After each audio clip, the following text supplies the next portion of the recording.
Hello, everybody, and thanks again for checking us out. Anthony Oppermann with you, and it's time once again. Let's go behind the pinstripes. Today we'll chat with Fightin Phils outfielder Zach Collier. Zach, first and foremost, thank you so much for taking the time. No problem. How you doing? Doing great.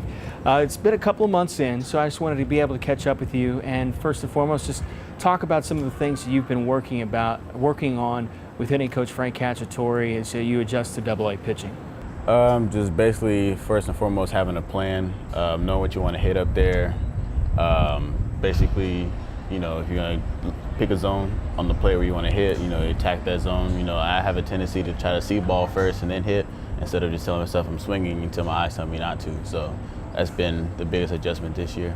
How difficult is that kind of adjustment to make, especially just on a mental standpoint? I wouldn't say it's been very difficult. It just takes getting used to. So, with more reps, I feel like I'll get better at it. Now, obviously, it was a tough first week of the season for you, and you've been trying to battle out of an early hole. Mm-hmm. And you told me before that you'd kind of set some small benchmarks and some small goals for yourself. What were those, and how have you been going about achieving them? Just taking it, series by series, and then game by game. I don't want to get wrapped up into the numbers too much, but now it's made me just focus on, having 4 quality at bats a game. Taking it day by day now. So it's you want to barrel up, get something on the barrel, 2 or 3 times a game, and then let your long-term numbers and goals come into effect that way. So. Now, obviously, baseball, everyday sport. You're going to have good days. You're going to have bad days.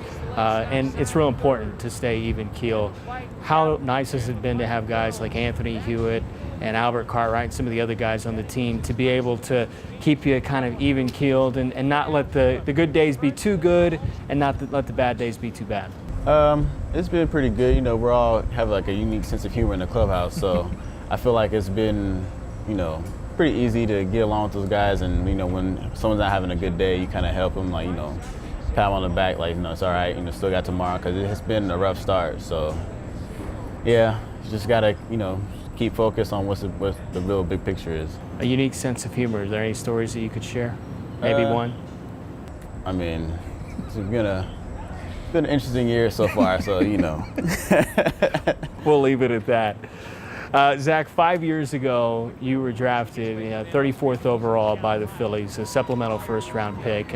Obviously, we're just past the Major League Baseball draft. Just take me back through that experience and what it was like 5 years ago to get that phone call. It was great. Just not really sure what to expect when going through all that process. My parents had no idea what was going on, and I remember being, I missed maybe a couple of days of school because of it. So it was stuff that you can't really explain, just kind of have to experience it, I guess.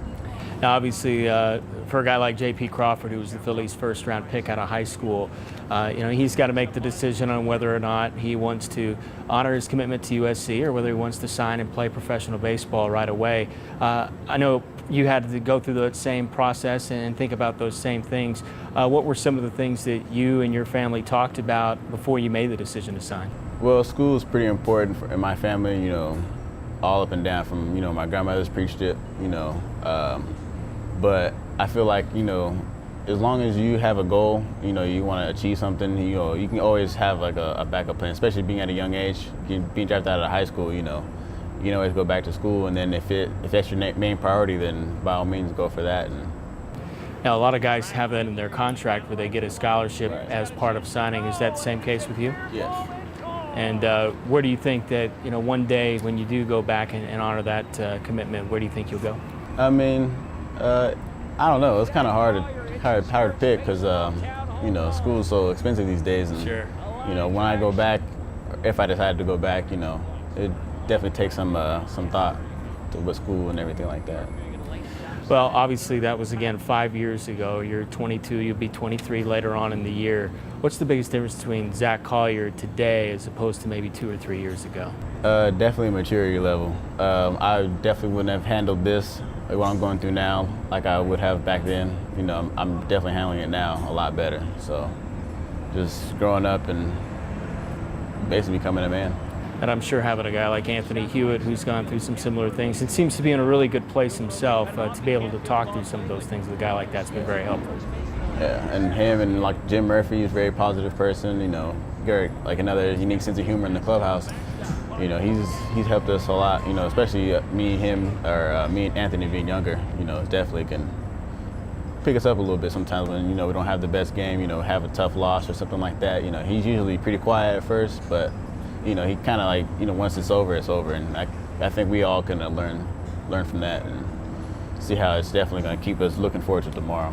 Well, Zach, before I let you go, one thing that has been constant for you throughout the course of the year has been your defense. Now, look at the outfield as it stands today with the Fightin Phils.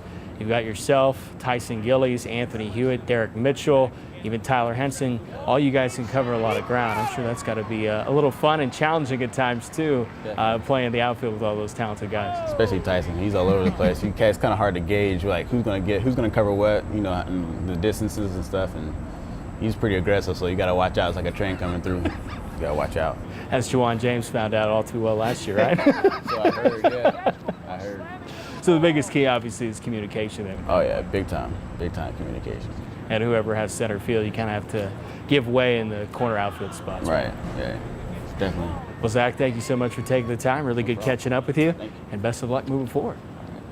Yeah, that's Fightin Phils outfielder Zach Collier as we went behind the pinstripes with him. We got more in our series coming up. Thanks so much for checking us out this time around, and until next time, so long.